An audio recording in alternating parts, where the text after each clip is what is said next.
इसके ऊपर हमारे उलमा खामोश हैं। ये सारे उलमा अल्लाह को जवाब देंगे। ये सब एक दूसरे के फिरके के खिलाफ तो ये घंटों जो है वो तकरीरें करते हैं, मगर ये करप्शन के खिलाफ नहीं करते। लोगों ने रिश्वत को, पाकिस्तान के बेशुमार मुसलमानों ने रिश्वत और करप्शन के पैसे को हलाल समझ लिया है। हलाल क्योंकि बता दिया ना उलमा ने उनको कि आप फिक्र नहीं करें, आप एक ईंट लगवा दें मस्जिद में, आप जन्नत में चले जाएंगे। ये अल्लाह ने अपने एहसानात याद दिलाए हैं। उसके बाद ये सूरह नहल की आयत मैं आपको बता रहा हूं, जो आयत नंबर है 9। इसमें अल्लाह रब्बुल इज्जत हमारे रसूल हजरत मोहम्मद सल्लल्लाहु अलैहि वसल्लम के वसीले से हमें एक बात बता रहे हैं, और वो बहुत अहम बात है, हम सबको याद रखनी चाहिए। और हम सबको अपनी औलादों को और जो हमारे मातहत हैं उनको नसीहत करनी चाहिए कि जितना भी पढ़ो, चाहे कुरान की एक आयत पढ़ो, समझ कर पढ़ो। आज मैं कुरान की आपको एक बहुत छोटी सी आयत बता रहा हूं, सुना रहा हूं। अल्लाह रब्बुल इज्जत फरमा रहे हैं कि अल्लाह ताला तक पहुंचती है सीधी राह, यानी सीधी राहें जो हैं वो अल्लाह रब्बुल इज्जत तक पहुंचती हैं, जिसके फार्मूले इस कुरान में मौजूद हैं। इस कुरान में मौजूद हैं वो राहें अल्लाह तक पहुंचती हैं, यानी अल्लाह की रज़ा तक। बाज राहें जुल्म की हैं। अच्छा, बाज ऐसे रास्ते हैं, बाज ऐसे किरदार हैं, बाज ऐसे तरीके हैं जो जुल्म की हैं। रिश्वत लेना जुल्म, इदारों में रहकर करप्शन करना जुल्म, किसी का नाजायज तरीके से माल खा जाना जुल्म, किसी के साथ धोखाधड़ी के जरिए से उसे नुकसान पहुंचाना जुल्म, कत्लो गारत करना जुल्म, लोगों के दिल दुखाना जुल्म। लेकिन खुसूसी तौर पर मैं अपने मुल्क के हवाले से कहूंगा कि यहां पर जो सबसे बड़ा गुनाह है, जिसके बारे में हमारे उलमा खामोश हैं, उसके ऊपर बात नहीं करते। आप सूद के ऊपर बात सुनिए उनसे। सूद पर एक एक आदमी, जो बच्चे हमारे पैदा होने वाले हैं वो भी जकड़ चुके हैं। सूद के ऊपर तो ऐसी ऐसी लमतरानियां हाँकते हैं, ऐसी ऐसी बेहुदा बातें भी करते हैं जो इस कुरान के म्यार पर पूरी नहीं उतरती।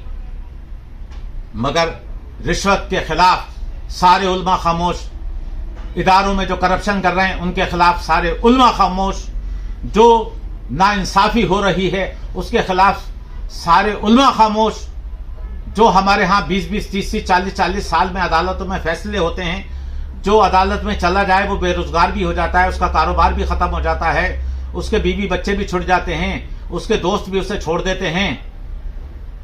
अदालत में पेशी है, इंसाफ नहीं हो रहा, खामोश हैं उलमा, उसके ऊपर कोई बात नहीं करेंगे। आंखों से देख रहे हैं कि सब कुछ बर्बाद हो रहा है, नाजायज हो रहा है। जहां गटर की लाइन 20 इंच की लगनी थी वहां 12 इंच की लगा दी, ताकि रोड गंदगियों में, गलाजत में भरा रहे, टूटा रहे, गल जाए, सड़ जाए, फिर बनाएं, फिर इसी तरह से करें। मतलब कहने का यह है, इसके ऊपर हमारे उलमा खामोश हैं। ये सारे उलमा अल्लाह को जवाब देंगे। ये सब एक दूसरे के फिरके के खिलाफ तो ये घंटों जो है वो तकरीरें करते हैं, मगर ये करप्शन के खिलाफ नहीं करते। लोगों ने रिश्वत को, पाकिस्तान के बेशुमार मुसलमानों ने रिश्वत और करप्शन के पैसे को हलाल समझ लिया है। हलाल क्योंकि बता दिया ना उलमा ने उनको कि आप फिक्र नहीं करें, आप एक ईंट लगवा दें मस्जिद में, आप जन्नत में चले जाएंगे, जन्नत में आपका घर बन जाएगा, एक दरख्त लगा दिया जाएगा, आप उम्रे पे चले जाइए, सारे गुनाह आपके माफ हो जाएंगे। बताएं उनको कि भाई कुरान के म्यार के मुताबिक, कुरान के इंसाफ के मुताबिक जालिम आदमी जो है वो किसी भी सूरत में जन्नत में जा ही नहीं सकता, किसी सूरत में नहीं जा सकता। जालिम आदमी, रिश्वत लेने वाला नहीं जा सकता, करप्शन करने वाला नहीं जा सकता, ये जो जुल्म करते हैं ये नहीं जा सकता, जब तक वो अपनी जिंदगी में उसका अजाला ना कर लें। नहीं बताते उलमा। तो अल्लाह रब्बुल इज्जत ने यहां पर बताया कि ये जो सीधी राह है ये आप अल्लाह तक आपको पहुंचा देती है, समझाने के लिए बता रहा हूं। और बाज राहें, ये जो जुल्म की राहें हैं, ये बाज राहें जो हैं वो आपको जुल्म के रास्ते पे चला देती हैं। और अगर अल्लाह चाहते तो अलबत्ता आप सबको हिदायत दे देते। अब अल्लाह रब्बुल इज्जत इस आयत में ये बता रहे हैं कि अगर अल्लाह चाहते تو آپ سب کو ہدایت دے دیتے. کیوں نہیں دی ہدایت؟ سب کو ہدایت کیوں نہیں دی؟ ہیں بہت سارے ہدایت یافتہ لوگ ہیں، بہت سارے گمراہ ہیں. تو اللہ نے پھر اس کی وجہ بھی بتائی کہ اگر آپ سب کو اللہ پاک ہدایت دے دیتے تو پھر آپ سے اختیار چھین لیتے، آپ سے اختیار چھین لیتے، یعنی آپ کو اختیار نہیں دیتے، آپ کو عمل کرنے کا اختیار نہیں دیتے کہ آپ اچھا بھی کر سکیں برا بھی کر سکیں. یہ جو اچھا اور برا کرنے کا جو آپ کو اختیار دیا ہے، یہ اختیار اگر آپ سے چھین لیتے تو آپ سب ہدایت یافتہ ہوتے.